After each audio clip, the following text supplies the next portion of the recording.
नमस्कार, बहुत बहुत स्वागत। अपना एमपी देख रहे हैं आप। शुरुआत करेंगे ग्वालियर से मिल रही बड़ी खबर के साथ। ट्रांसजेंडर हनी ट्रैप गैंग का मास्टरमाइंड निकला है। इंजीनियर से 1 लाख ठगने वाली गैंग पकड़ ली गई है। इंजीनियर घनश्याम मिश्रा को ब्लैकमेल किया गया था। ट्रांसजेंडर के साथ एक महिला और एक पुरुष को गिरफ्तार किया गया है। इंजीनियर को फंसाकर उसका एक अश्लील वीडियो बनाया गया था। इसके जरिए ब्लैकमेल किया जा रहा था। क्राइम ब्रांच में केस दर्ज कराने की धमकी देकर इंजीनियर से वसूली की गई। 1 लाख लेने के बाद इंजीनियर के घर जाकर और रुपयों की डिमांड कर रहे थे। इसके बाद इंजीनियर ने पूरे मामले को कंपू थाने तक पहुंचाया। कंपू पुलिस ने जाल बिछाया और गैंग को दबोच लिया। ये जो एक पुरुष पकड़ा गया है वो एक मिडिल एज्ड पर्सन है। उनके फैमिली वगैरह बच्चे वगैरह है, फैमिली पर्सन बता रहे हैं। और ये ट्रांसजेंडर के बारे में ज़्यादा जानकारी नहीं है। और ये महिला, हम सोच रहे हैं कि हमें लग रहा है कि she works as a pimp who supplies ladies. ऐसे पिम्प की काम करने वाले लग रहे हैं हमें। अभी ज़्यादा डिटेल्स हमारे पास भी नहीं है क्योंकि कल रात ही FIR हुआ है और कार्रवाई कल ही हुआ है। डीपर इन्वेस्टिगेशन में ये सब चीज़ें क्लियर हो जाएगी। हमें पब्लिक को ये बताना चाहता है कि कोई भी अनजान नंबर से आप फ़ोन मत उड़ाओ और कोई भी अनजान व्यक्ति से ऐसे जगह में जाने से दूर रहो। ऐसे क्रिमिनल्स ऐसे ऑपरेट करते हैं कि वो लोग खुद को क्राइम ब्रांच बोल के, पुलिस बोल के आदमियों को परेशान करते हैं। ऐसे कुछ घटना हुआ तो तुरंत आप पुलिस से संपर्क करो, अधिकारियों को संपर्क करो। और हम तो पुलिस को आपने सुना और हनी ट्रैप का ये पूरा मामला है। इंजीनियर को फंसाने का ये मामला है। गिरफ्त में इस गैंग को लिया गया। एक ट्रांसजेंडर इसमें शामिल है। सहयोगी सुशील इस वक्त हमारे साथ जुड़े हुए हैं। सुशील, और क्या कुछ अपडेट इस पूरे मामले में? बिल्कुल, देखिए ये ग्वालियर में रहने वाले एक केमिकल इंजीनियर के साथ हनी ट्रैप का मामला सामने आया था और 15 दिन के अंदर इस केमिकल इंजीनियर को एक युवती मिली। उसने पहचान बढ़ाई। उसके बाद उसने मिलने के लिए घर बुलाया। घर में वहाँ एक महिला और एक पुरुष पहले से ही थे। उसके बाद इन्हें डरा धमका के 31 मई को इनका अश्लील वीडियो तैयार किया गया। उसी दौरान 2 और लोग आते हैं जो इन्हें धमकाते हैं कि इनका अश्लील वीडियो है। क्राइम ब्रांच में उनकी शिकायत दर्ज कराई जाएगी, रेप का मामला दर्ज करा दिया जाएगा। 1.5 लाख रुपए 31 तारीख को इनसे मांगे गए थे। किसी तरह से इंजीनियर ने बदनामी के डर से अपने एक साथी से 1 लाख रुपया उधार लेकर 31 मई को इन लोगों को दे दिया था। लेकिन इसके बाद भी ये लोग इनसे लगातार रुपयों की मांग कर रहे थे और इसी रुपयों की मांग करते, ब्लैकमेल करते ये इंजीनियर के घर तक पहुंच गए थे। जब बात इंजीनियर के परिवार वालों को भी पता चली और लगातार इनका दबाव था तो परेशान होकर इंजीनियर ने क्राइम ब्रांच से इसकी शिकायत की थी। क्राइम ब्रांच ने गंभीरता से इस मामले को लिया। उसके बाद इंजीनियर को जैसे ही इन लोगों ने वसूली करने के लिए फ़ोन लगाया तो तत्काल पुलिस ने जाल बिछाया और जयरोग्य अस्पताल के पास कल रात ये गैंग को गिरफ्तार कर लिया। सबसे बड़ा खुलासा इस बात का इसमें हुआ है कि जो इस गैंग को ऑपरेट करने वाला मास्टरमाइंड है, हर्षित नाम का शख्स है, ये ट्रांसजेंडर बताया जा रहा है।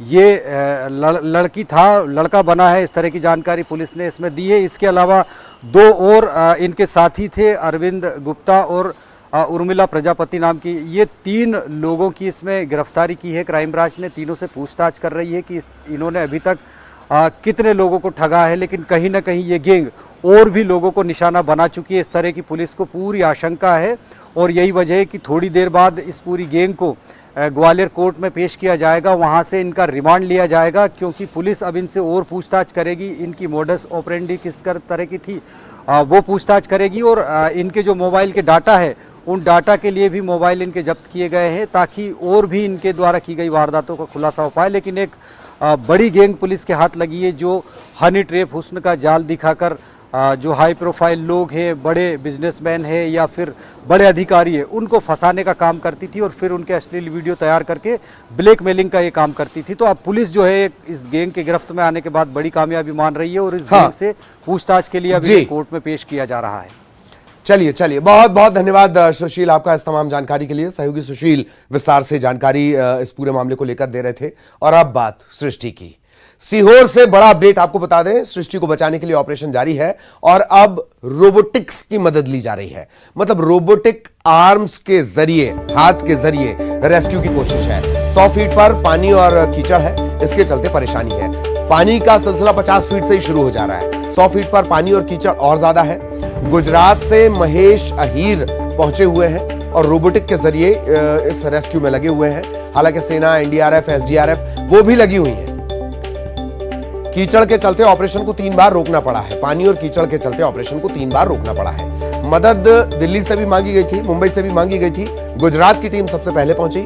न्यूज़ 18 लगातार सबसे पहले आप तक ये अपडेट पहुंचा रहा है। अब रोबोटिक्स के जरिए, यानी कैमरे के सहारे और मशीनों के जरिए ये कोशिश है कि बाहर सृष्टि को निकाला जाए।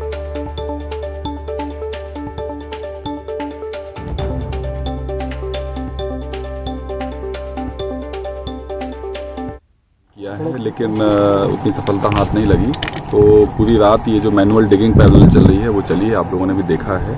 और जो अभी सुबह टीम आई है, ये बहुत ही वेल ट्रेन टीम है और इन लोगों ने पहले भी रेस्क्यू किया। अभी जामनगर में भी जो 4 दिन पहले रेस्क्यू हुआ था उसमें भी इन्हीं लोगों ने किया था। वो सारे इक्विपमेंट लेके आए हैं, रात भर ट्रेवल करके दिल्ली से अभी आए हैं ये लोग, गुजरात की टीम है। और इन्होंने अच्छा इक्विपमेंट बनाया हुआ है। प्रिलिमिनरी डेटा और सर्वे हो चुका है, वो डेटा प्रोसेस हो रहा है। उसके आधार पर कौन सा अटैचमेंट, कौन सा फिक्सर लगेगा डिसाइड करके भी आगे बढ़ेंगे। सर अगर हम बात करें तो अभी तक इस रेस्क्यू ऑपरेशन में जो परेशानी का कारण है वो क्या क्या बनता आया है, शुरुआत से लेकर अगर अभी तक की हम पूरी बात करें? सबसे बड़ा परेशानी का कारण तो जो रॉकी स्ट्रेटा है बगल में, वो सबसे बड़ा परेशानी का कारण है, क्योंकि उसकी वजह से हम लोग अभी वो नॉर्मली उस डीप डेप्थ पे पहुंच नहीं पाए हैं। यदि रॉकी स्ट्रेटा नहीं होता तो हम लोग अभी तक पहुंच के और उस लेवल पे पहुंच गए होते। अभी सर और कितना समय लगता है? क्या उम्मीद, कितना समय रेस्क्यू में? ये जो टीम आई है इससे हमें उम्मीद है पूरी कि हम लोग इसमें सफल होंगे। सर और भी टीम बुलाई जा रही है? वो टीम भी आ रही है, ऑन द वे। क्या आर्मी की टुकड़ी ही है क्या? नहीं, वो आर्मी के नहीं है, वो एक एक्सपर्ट हैं जो पहले। और अब सीधे आपको सीहोर लिए चलेंगे। प्रदीप हमारे सहयोगी इस वक्त आपको नजर आ रहे होंगे। प्रदीप, क्या कुछ अपडेट है इस वक्त तक का? और अब ऐसा लगता है कि एक उम्मीद थोड़ी ज्यादा रफ्तार पकड़ रही है। जी प्रदीप।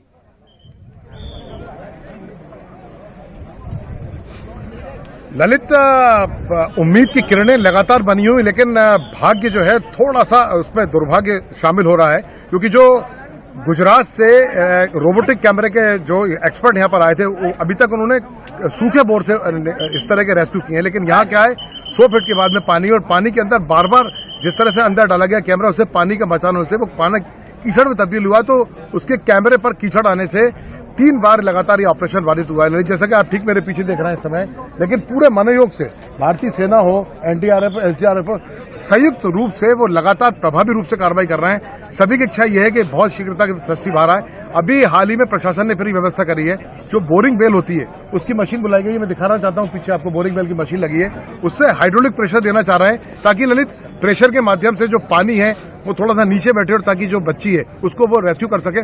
तो कुल मिलाकर अभी भी ये रेस्क्यू लगातार जारी है, लेकिन सृष्टि के लिए एक सेकंड परिवार के लिए भारी पड़ रहा है। लेकिन ये जो रेस्क्यू ऑपरेशन है इसमें लगातार कई प्रकार की विघ्न बाधाएं आ रही हैं, लेकिन प्रशासन और जो डिजास्टर मैनेजमेंट की टीम है लगातार सक्रिय है कि इस तरह से काम निकाल सके। जी चलिए आप लगातार नजर बनाए रखें, आगे भी आपके जरिए अपडेट हम अपने दर्शकों तक पहुंचाएंगे। बहुत बहुत धन्यवाद आपका। और अब रुक कर रहे हैं सीधी का दर्दनाक हादसा। सड़क पर खड़े बोलेरो को एक ट्रक ने रौंद दिया। इस हादसे में 2 बच्चों समेत 7 लोगों की मौके पर ही मौत हो गई। इस हादसे में 2 लोगों की हालत भी गंभीर है, यानी 9 लोग इसका असर पड़ा। सीधी टिकरी मार्ग पर यह हादसा हुआ। बोलेरो में 2 बच्चे समेत कुल 7 लोग सवार थे। ट्रक ड्राइवर फरार हो गया था, इसे पकड़ लिया गया। शराब दुकान के अंदर से इसे गिरफ्तार किया गया है।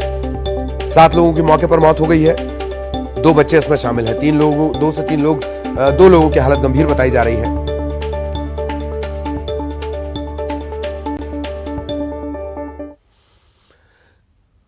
और एक और खबर ग्वालियर से आपको बता दें, मैनेजमेंट की छात्रा ने खुदकुशी कर ली। शुरुआती तौर पर यह खुदकुशी का मामला नजर आता है। भारतीय यात्रा और पर्यटन प्रबंधन संस्थान IITTM की यह छात्रा है। फांसी लगा ली है। BBA सेकंड ईयर की छात्रा, हरियाणा की यह छात्रा रहने वाली थी। देर रात विश्वविद्यालय थाना इलाके में यह घटना हुई है। पुलिस इस मामले की पड़ताल कर रही है। वजह अब तक साफ नहीं हो पाई है कि खुदकुशी की वजह है क्या।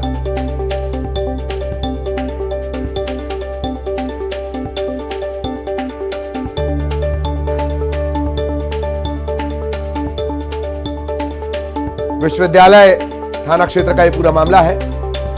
मैनेजमेंट की छात्रा ने जान दे दी फांसी लगाकर। शुरुआती जो नजर आता है, बीबीए सेकंड ईयर की ये छात्रा थी, हरियाणा की रहने वाली। ये साफ नहीं हो पाया, वजह साफ नहीं हो पाई है कि अगर ये खुदकुशी है तो इसके पीछे वजह क्या है।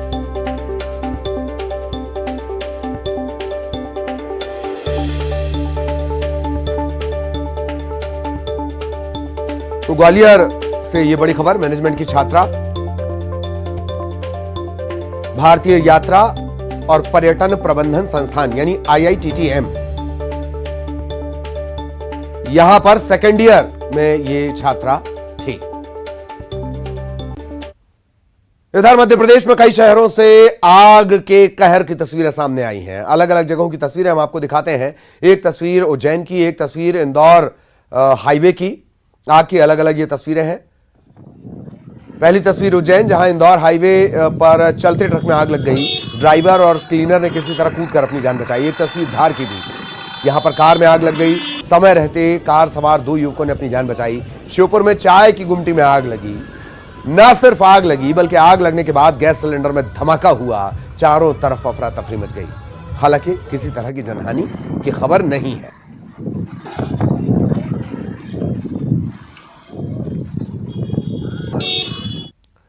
और अब बात सियासत की। इंदौर से बड़ा बयान, मध्य प्रदेश में बूढ़े और जवान की पॉलिटिक्स। पूर्व सीएम दिग्विजय सिंह के बयान पर बीजेपी के विधायक आकाश विजयवर्गीय ने पलटवार किया।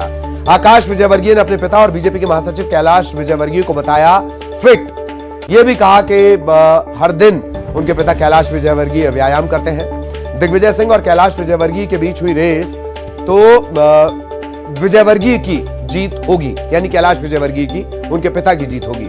पूर्व मुख्यमंत्री दिग्विजय सिंह ने कैलाश विजयवर्गीय को चुनौती दी थी। कहा था मेरे साथ चलकर दिखाएं कैलाश विजयवर्गीय, तो पता चल जाएगा बूढ़ा कौन और जवान कौन। इसका जवाब कौन दे रहे हैं? आकाश विजयवर्गीय। माननीय कैलाश विजयवर्गीय जी तो नियमित व्यायाम करते ही हैं, मगर मुझे पूरा विश्वास है कि अगर रेस मतलब दोनों के संबंध बड़े मित्रवत हैं, तो उन्होंने मजाक में कहा होगा, मगर अगर रेस होती भी है तो विजयवर्गीय जी जीतेंगे, ऐसा मेरा मानना है। तो दो बातें, दो महत्वपूर्ण बातें कि दोनों के संबंध मित्रवत हैं। बहुत पहले न्यूज़ 18 के हमारे वरिष्ठ सहयोगी रहे, उन्होंने एक इंटरव्यू लिया था और तब पूछा गया था कैलाश विजयवर्गीय से कि कहीं ना कहीं दिग्विजय सिंह को आप मानते हैं। उन्होंने कहा कि कई मामलों में मैं उन्हें गुरु मानता हूं। तो पूर्व सीएम दिग्विजय सिंह का बयान, और उस बयान पर अब आकाश विजयवर्गीय ने पलटवार किया है। पूर्व मुख्यमंत्री दिग्विजय सिंह का जो बयान था, मेरे साथ चलकर दिखाएं कैलाश विजयवर्गीय, पता चल जाएगा कौन बूढ़ा कौन जवान। आकाश विजयवर्गीय जवाब दे रहे हैं कैलाश विजयवर्गीय के बिहाफ में कि वो हमेशा फिट रहते हैं, एक्सरसाइज करते हैं, और अगर कोई रेस हो जाए तो निश्चित तौर पर कैलाश विजयवर्गीय जीतेंगे। ये बात कह रहे हैं आकाश विजयवर्गीय। और अजय सिंह यादव साहब इस वक्त हमारे साथ फोन लाइन पर जुड़े हुए हैं। यादव साहब, रेस अगर हो जाए तो कैलाश विजयवर्गीय जीतेंगे क्योंकि वो ज्यादा फिट हैं, डेली एक्सरसाइज करते हैं, और आकाश विजयवर्गीय का ये बयान है। जी देखिए ललित जी, दिग्विजय सिंह जी जिस तरह से राजनीति में सक्रिय हैं ये सबने देखा है।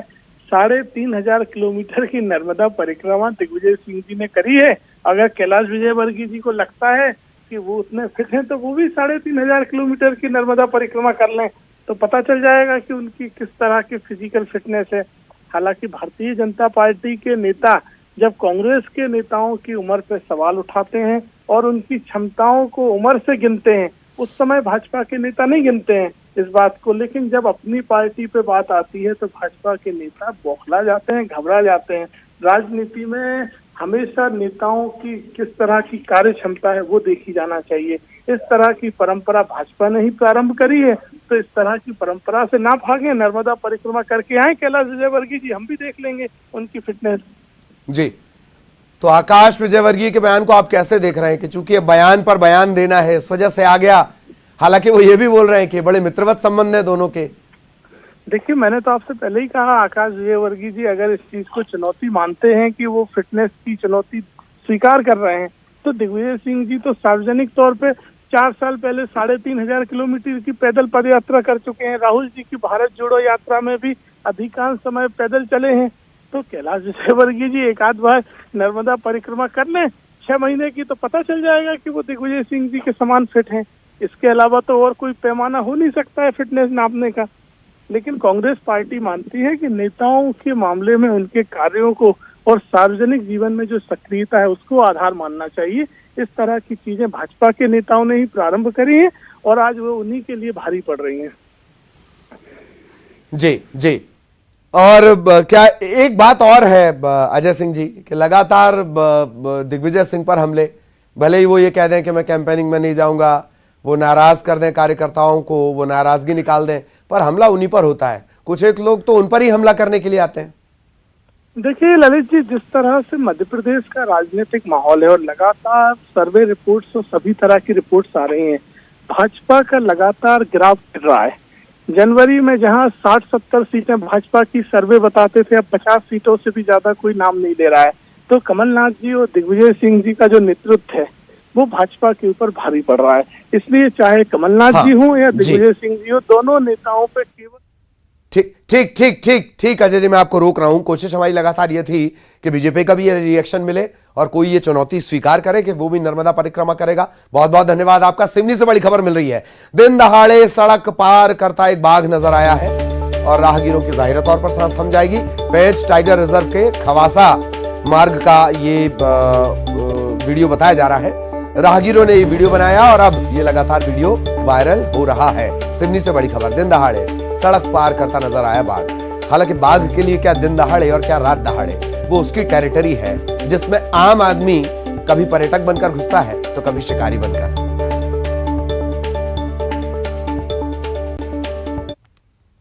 और अब सिटी टॉप 20।